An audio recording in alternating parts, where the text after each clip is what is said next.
नमस्कार, आदाब, सत श्री अकाल, केम छो दोस्तों। मैं हूँ आपके आरजे रसिया रागिनी और कार्यक्रम पुराने पन्ने। आज सबसे पहले मैं आपको एक बहुत ही खूबसूरत सा फिल्मी गीत सुनाने जा रही हूँ, जिसे सुन के आप भी झूम उठेंगे। आओ हुजूर तुमको सितारों में ले चलो। दोस्तों, आज हम एक बहुत ही बाकमाल संगीतकार को अपने इस कार्यक्रम के जरिए याद कर रहे हैं। महान संगीतकार O.P. नैयर साहब को, चूंकि 16 जनवरी को उनका जन्मदिन भी है, तो हमारी यही कोशिश है कि इस कार्यक्रम के जरिए, उनके गीतों के जरिए हम उन्हें श्रद्धा सुमन अर्पित करें।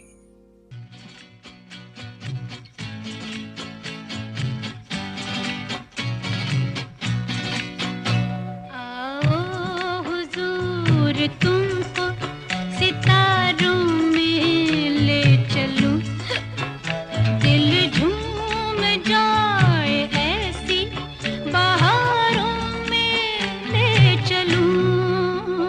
आओ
चाहत के उजले उजले नजारों में ले चलूं, दिल झूम जाए ऐसी बहारों में ले चलूं। आओ हुजूर आओ। O.P. नैयर एक ऐसे संगीतकार थे जिन्होंने हमेशा अपनी शर्तों पे काम किया। 1950 से लेकर 1960 तक का तो वो एक सुनहरा दौर था, जिसमें उन्होंने बड़े बड़े अदाकारों के साथ काम किया, अदाकारों के साथ काम किया, बेहतरीन हीरोइंस के साथ काम किया, बड़ी बड़ी फिल्में की, जिनमें से एक फिल्म थी नया दौर। वाह, क्या गाने थे नया दौर के। और आपको पता है दोस्तों, इसी फिल्म के लिए उनको फिल्म फेयर अवार्ड से भी नवाजा गया। कहते हैं कि O.P. नैयर साहब एक बेहतरीन म्यूजिशियन भी थे। वो ढोलक भी बजा लेते थे, कीबोर्ड भी बजा लेते थे, पियानो भी बजा लेते थे। उनको रिदम की बहुत ही खूबसूरत सी नॉलेज थी, बहुत ही बेहतरीन नॉलेज थी, इसलिए उनके गानों में रिदम कमाल का होता था। एक गाना मुझे बहुत प्यारा से यहाँ पर याद आ रहा है कि बहुत शुक्रिया, बड़ी मेहरबानी, मेरी जिंदगी में हुजूर आप आए।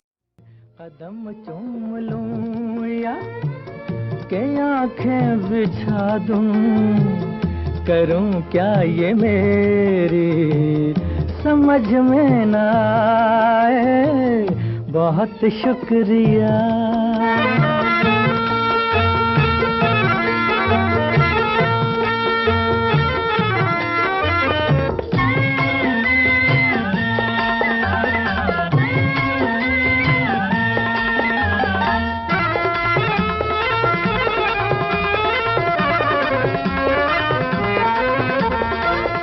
करूं पेश तुमको नजराना दिल का, नजराना दिल का। करूं पेश तुमको नजराना दिल का, नजराना दिल का।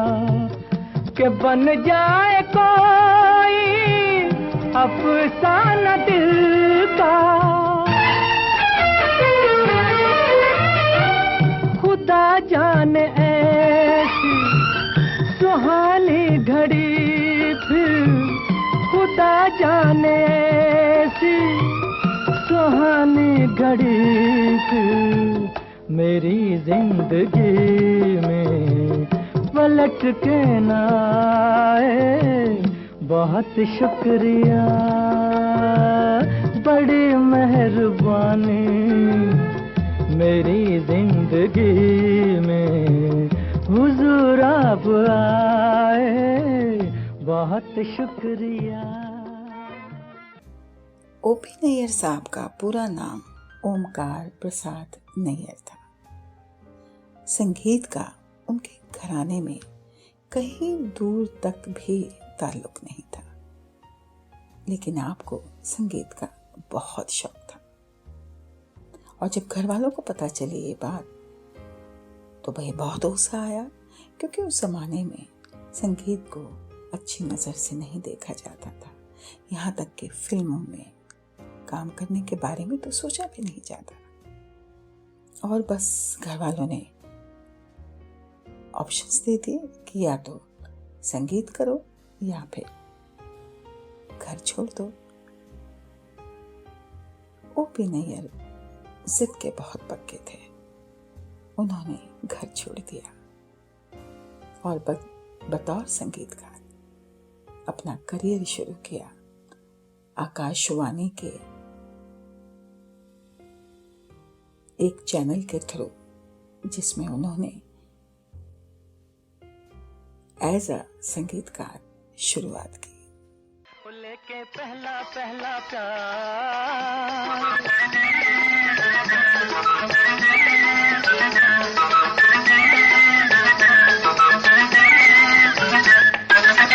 चाहे कोई चमके जी, चाहे कोई बरसे, बचना है मुश्किल पिया जादूगर से। चाहे कोई चमके जी, चाहे कोई बरसे, बचना है मुश्किल पिया जादूगर से। देखा ऐसा मंत्र मार, आखिर होगी तेरी हार, जादू नगरी से आया है कोई जादूगर। वो लेके पहला पहला प्यार, भर के आंखों में खुमार, जादू नगरी से आया है कोई जादूगर। वो लेके पहला पहला प्यार।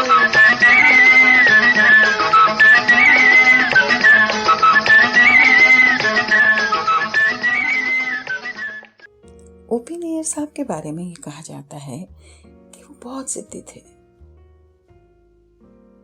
और उनके बारे में एक किस्सा बहुत ही मशहूर भी रहा है कि उन्होंने बेहतरीन संगीत के साथ साथ बहुत से कलाकारों को, गायक गायिकाओं को मौका दिया, लेकिन लता जी, स्वर कोकिला लता मंगेशकर जी के साथ उन्होंने काम नहीं किया।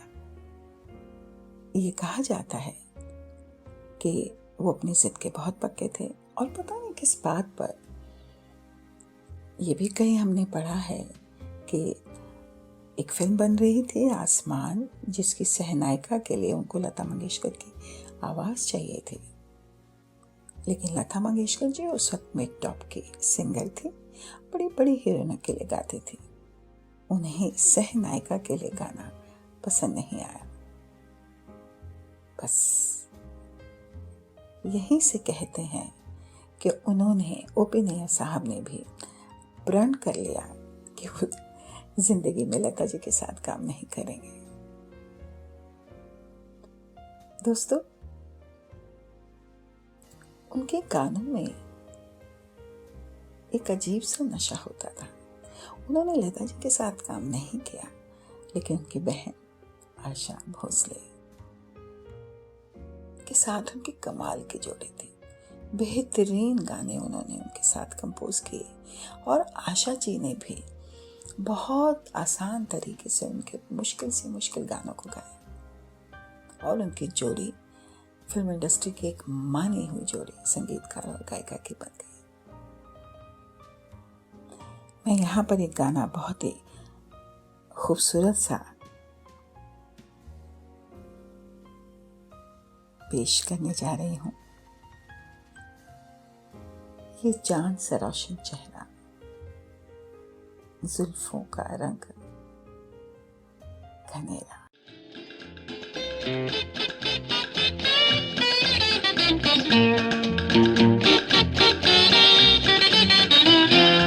हर सुबह किरण की लाली है रंग तेरे गालों का, हर शाम की चादर काली साया है तेरे बालों का।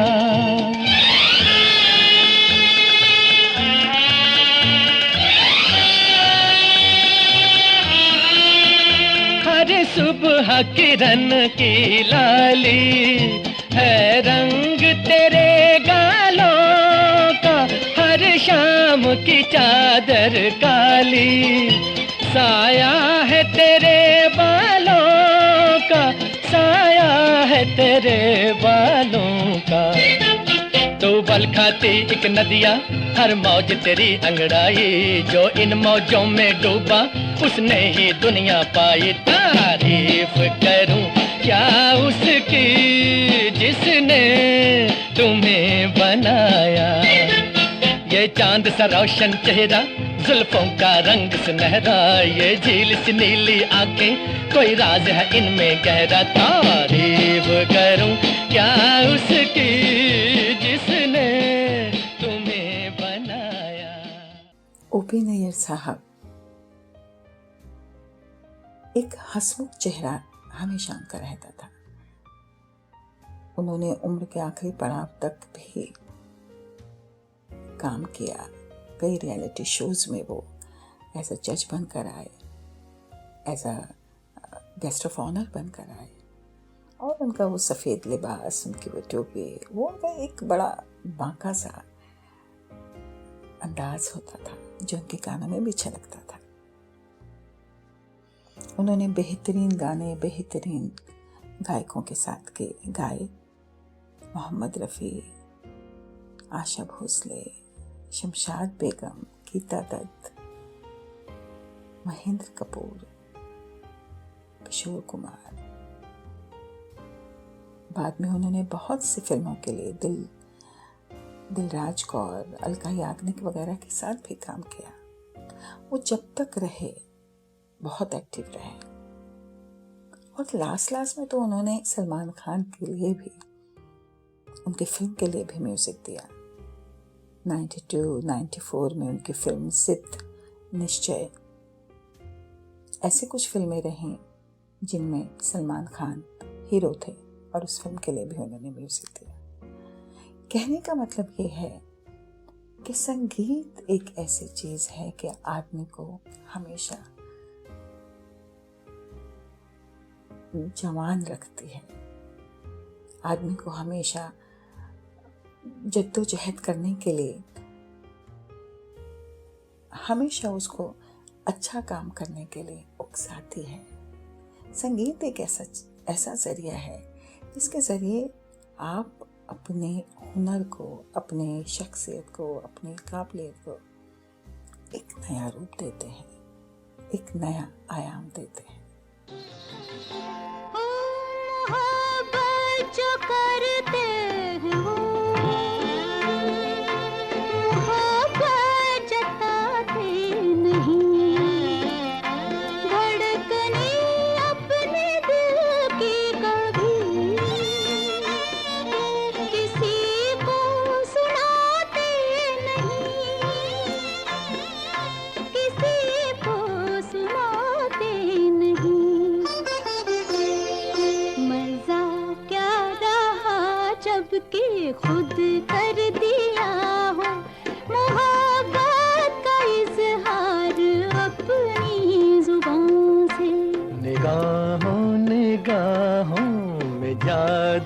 चलाना मेरी जान सीखा है तुमने कहाँ से।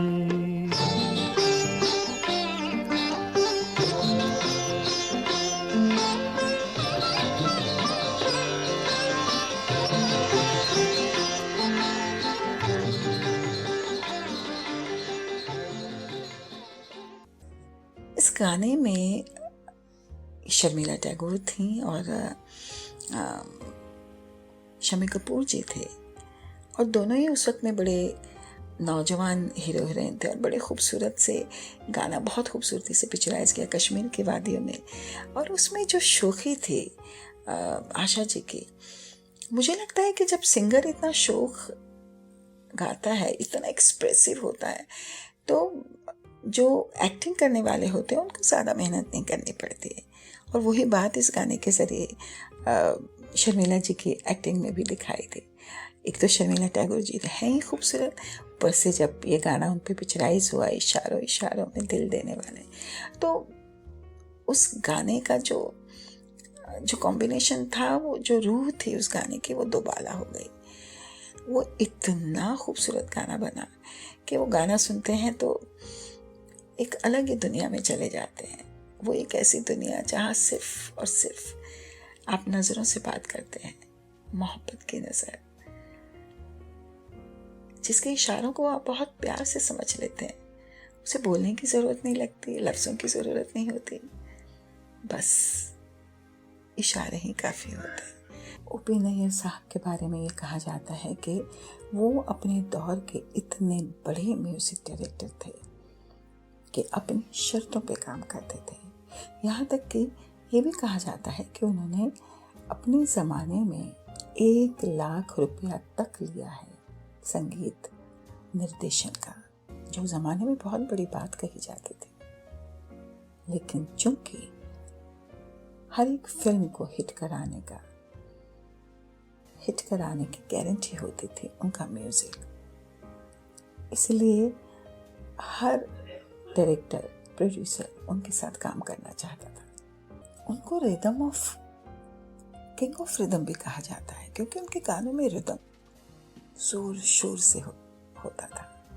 आज भी देखिए, हम जब पुराने गाने सुनते हैं या कोई रियलिटी शो देखते हैं, तो जब पुराने गाने बच्चे आजकल के जब नौजवान उन गानों को गाते हैं, तो उन गानों में एक मस्ती अलग ही होती है।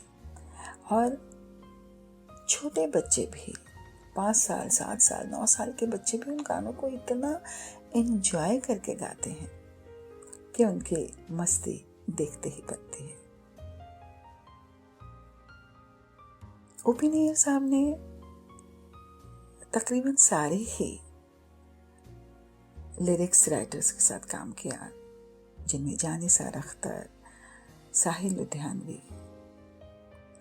अहमद वसी और भी बहुत सारे लिरिक्स राइटर उस ज़माने के मशहूर लिरिक्स राइटर हुए। लेकिन उनका एक कॉम्बिनेशन बना मजरूह सुल्तानपुरी के साथ, जिनके साथ उन्होंने आखिरी वक्त तक काम किया। फिर वही दिल आया हूँ,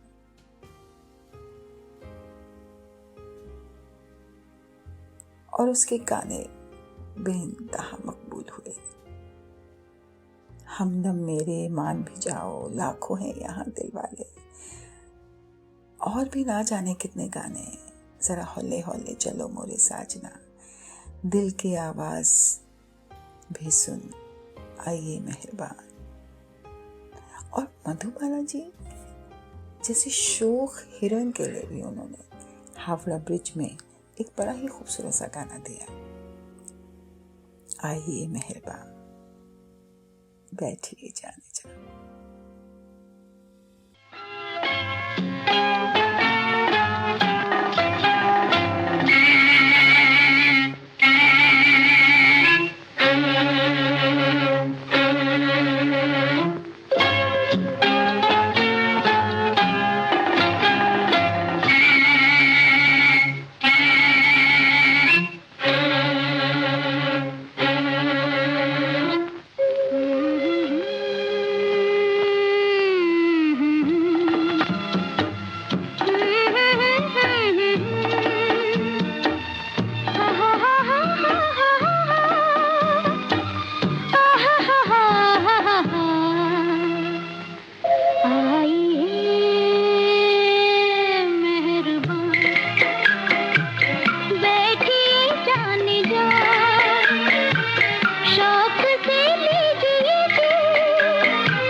मचल के जिधर बिजली गिरा दी उधर, देखा मचल के जिधर बिजली गिरा दी उधर, किसका जला दिया बिजली को ये क्या खबर, किसका जला दिया बिजली को ये क्या खबर, आइए मेहरबान बैठिए जाने जा, शौक से लीजिए इश्क के इम्तिहान, आइए मेहरबान बैठिए जाने जा, शौक से लीजिए इश्क के इम्तिहान, आइए मेहरबान। दोस्तों, बहुत देर से हम ओपी नैयर साहब के लिए बात कर रहे हैं। एक छोटा सा ब्रेक तो बनता ही है, तो मिलते हैं एक ब्रेक के बाद। मोहे आई न जग से लाज, मैं इतना जोर से नाची आज कि घुंघरू टूट गए, मैं बन के गई थी चोर, मैं बन के गई थी चोर कि मेरी पायल थी कमजोर कि घुंघरू टूट गए। मेरे प्यारे दोस्तों, शिकागो के जितने सुनने वाले मेरे मित्र हैं, दोस्त हैं, सबको शक्ति कपूर का नमस्कार। I wish your radio station all the best, may it grow and all my love to all the listeners. I keep on putting on this radio station and listen to the best music of the country, of the nation, of the manipulation, of the speculation. God bless you all. You take care.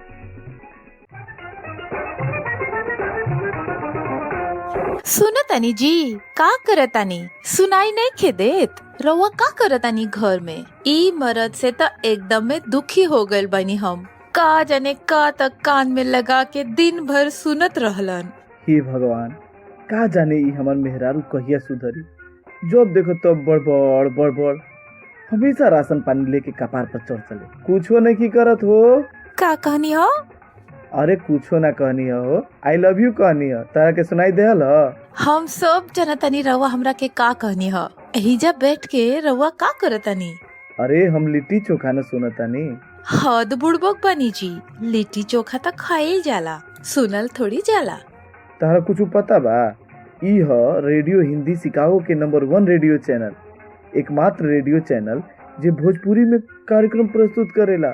जाना तारू, विदेश में भी अब लिट्टी चोखा छाइल बा। एमे बढ़िया बढ़िया भोजपुरी माटी के गीत हमेशा सुनावल जाला। अच्छा ई बात बा, तो आज हमहू सुनम। खाना बादे में बनी। हाँ काहे ना, खाना तो बाद में बन जाई, लेकिन है मीठा मीठा गीत तो अभी सुने के मिली नु। धर तू भी सुना, और वह लोग सुनी लोग, भोजपुरी के आनंद उठाई लोग। हर शनिवार और रविवार जुड़ल रही लोग रेडियो हिंदी के साथ। आप सुन रहे हैं रेडियो हिंदी, अपनी भाषा कहीं भी कभी भी। कहते हैं अपने शुरू के दिनों में ओपी नैयर साहब ने उस जमाने के शीर्ष गायक C.H. आत्मा जी के लिए भी एक धुन बनाई जो बहुत मशहूर हुई, प्रीतम आन मिलो। आज भी अगर हम उस गीत को सुनते हैं तो वो अब भी हमें कानों को बहुत अच्छा लगता है। बहुत खूबसूरत गीत बन पड़ा, प्रीतम आन मिलो। और उस गाने के बाद वो गाना तो चर्चित हुआ ही, लेकिन ओपी नैयर साहब बहुत चर्चा में आए और बॉलीवुड में जोर शोर से उनकी एंट्री हो गई। उन्होंने शिक्षा की तालीम कहीं से नहीं ली थी, क्योंकि घर में तो म्यूजिक था ही नहीं ना, लेकिन उसके बावजूद भी उन्होंने बेहतरीन गाने दिए। ओपी नैयर साहब के बारे में यह कहा जाता है कि वो अपने गानों के साथ, अपनी सोच के साथ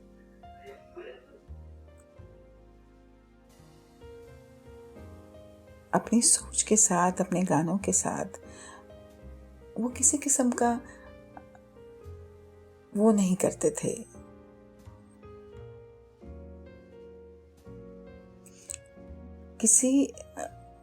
हर चीज को वो अपने हिसाब से देखते थे, अपने हिसाब से हर चीज को करना पसंद करते थे। कोई भी गानों के मुखड़ों में या गानों के रिदम में वो कहीं भी अपने प्रोड्यूसर्स के या डायरेक्टर्स की बात नहीं सुनते थे। वो अपने तरीके से ही काम करना पसंद करते थे। और डायरेक्टर प्रोड्यूसर्स, क्योंकि उनको पता था कि ओ.पी. नैयर साहब अगर इस फिल्म में हैं तो इस फिल्म के गानों की गारंटी, हिट होने की तो गारंटी है ही, तो उन्हें कोई मना भी नहीं करता था। इसीलिए उनको कहा जाता था कि वो बड़े जिद्दी म्यूजिक डायरेक्टर थे। लेकिन कहते हैं ना कि जब आप काम जानते हैं और जब काम करना जानते हैं तो लोगों को लोहा मनवाना भी जानते हैं। इसलिए उनको संगीत का एक लव्य भी कहा जाता था, क्योंकि उनके संगीत में एक अजीब सी मिठास होती थी, एक अजीब सा नशा होता था जो लोगों के सर चढ़कर बोलता था। दोस्तों, उन्होंने एक बहुत ही बेहतरीन गाना भी लिखा था फिल्म नया दौर के लिए। ये देश है वे जवानों का, अलबेलों का, मस्तानों का। तो क्यों ना ये गाना सुन लिया जाए।